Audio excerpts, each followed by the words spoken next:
रक्षा मंत्री ने ईरान को अब धमकी दी है। इजराइल को नुकसान पहुंचाने वालों पर हम करेंगे हमला और किसी भी दुश्मन पर हम पूरी ताकत से हमला करेंगे। इजराइल अपनी ताकत के साथ हमला करेगा।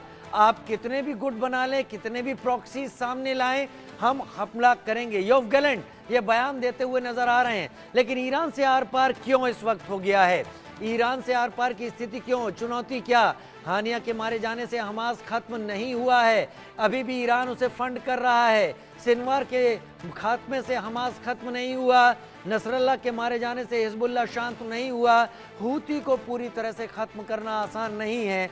और दरअसल जो यहाँ पर इंजेक्ट कर रहा है पैसा, रॉकेट, फ्यूल, एम्यूनिशन, ये सारी चीजें वो जहां से आ रहा है, अब वहां पर ही अंतिम स्ट्राइक होगी। फाइनल वहीं पर गुड बाय की पोजीशन लाई जाएगी। उधर इजराइल ने गाजा में एक बड़ा हमला भी किया है। इजराइल ने गाजा पट्टी में फिर से तबाही मचाई है। हवाई हमलों में 87 लोगों की मौत की खबर है। गाजा के बेत लाहिया में यह हवाई हमला हुआ है जो हम यहाँ पर आपको बता रहे हैं। याह्या सिनवार की हत्या के बाद हमले यहाँ पर तेज कर दिए गए हैं। हमास को पूरी तरीके से वो विचारधारा कब लौट कर आती है, किस स्थिति में आती है, लेकिन नेतन्याहू का ये बयान सबको याद होगा कि हमास को इस स्थिति में ले आएंगे कि इसके बाद हमास कभी पनप ना पाए। और तब तक इस लड़ाई को नहीं रोकेंगे जब तक हमास के द्वारा किडनैप किए गए एक एक शख्स की रिहाई नहीं हो जाती। अब तक की जानकारी के मुताबिक करीब 100 से कुछ ज्यादा इस वक्त कैप्टिव्स हमास की कैद में मौजूद हैं। विंग कमांडर प्रफुल्ल बख्शी मेरे साथ इस वक्त लगातार जुड़े हुए हैं। विंग कमांडर प्रफुल्ल बख्शी, आपने मेजर जनरल अरुण माथुर को भी सुना। इजराइल जो कर रहा है, क्या यही नीड ऑफ द आवर है? इजराइल जो कर रहा है, क्या यही किया जाना चाहिए इस वक्त? अब्राहम अकॉर्ड फेल क्यों हुआ? अगर अमेरिका या बाकी वो कंट्रीज जो हथियारों के, वेपन्स के प्रोडक्शन में आगे हैं, वो अपना वेपन्स की खपत के लिए इन वॉर्स को आगे बढ़ा रहे हैं, तो अमेरिका भी तो इसमें उलझ रहा है।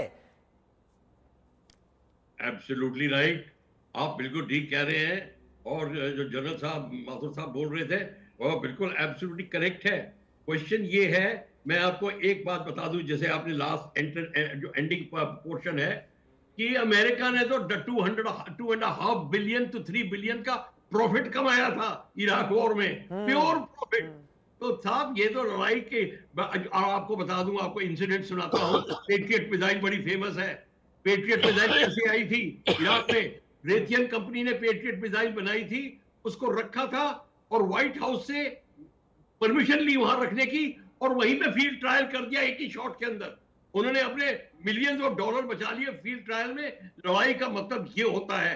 Raytheon company, McDonald Douglas, Northrop, ये सारी की सारी कंट्री इंडस्ट्रीज ने कितना पैसा बनाया है। यानी विंग कमांडर, सॉरी मैं आपको रोक रहा हूं, आप ही बोलिएगा।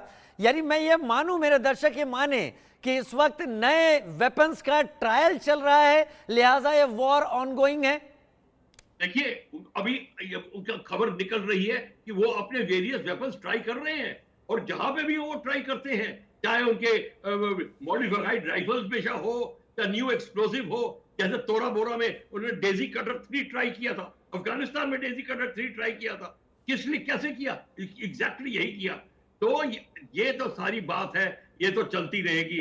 आई अश्योर यू कि जब तक अमेरिका की इकोनॉमी डिफेंस पे डिपेंड करती है, तो अमेरिका लड़ाई के सीन क्रिएट करता रहेगा, चाहे वो साउथ चाइना सी में करे, चाहे मिडिल ईस्ट में करे, चाहे अफगानिस्तान में करे, चाहे वियतनाम में करे, वो करता ही जाएगा, क्योंकि उसके पास और कौन सा सोर्स है इकोनॉमी का। लेकिन अगर ऐसी स्थिति है और ताइवान को लेकर चीन जिस तरीके से एग्रेसिव हो रहा है और अपने वॉर एक्सरसाइज कर रहा है ताइवान के आसपास, वहां अमेरिका को अगर इन्वॉल्व होना पड़ा तो अमेरिका एक पार्टी बन जाएगा। फिर इस लिहाज से तो अमेरिका की गर्दन उसी तरह फंसेगी जैसे अफगानिस्तान में फंसी थी या इराक में फंसी थी।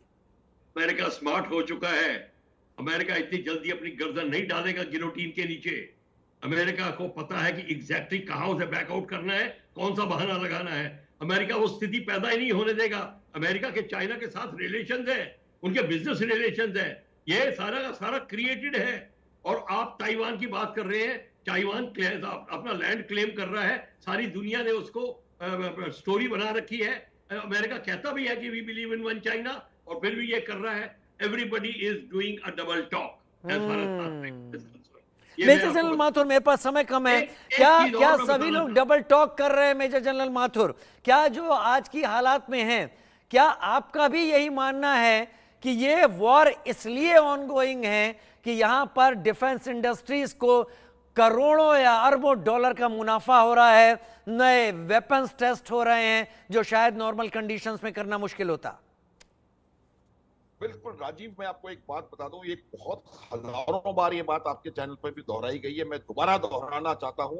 अंतरराष्ट्रीय रिलेशंस में कोई मित्र नहीं है परमानेंट, कोई शत्रु नहीं है परमानेंट। ये वही रशिया है जो कि अमेरिका और रशिया साथ मिलकर दूसरा विश्व युद्ध लड़े थे, आज तीसरे विश्व युद्ध में एक दूसरे के सामने है।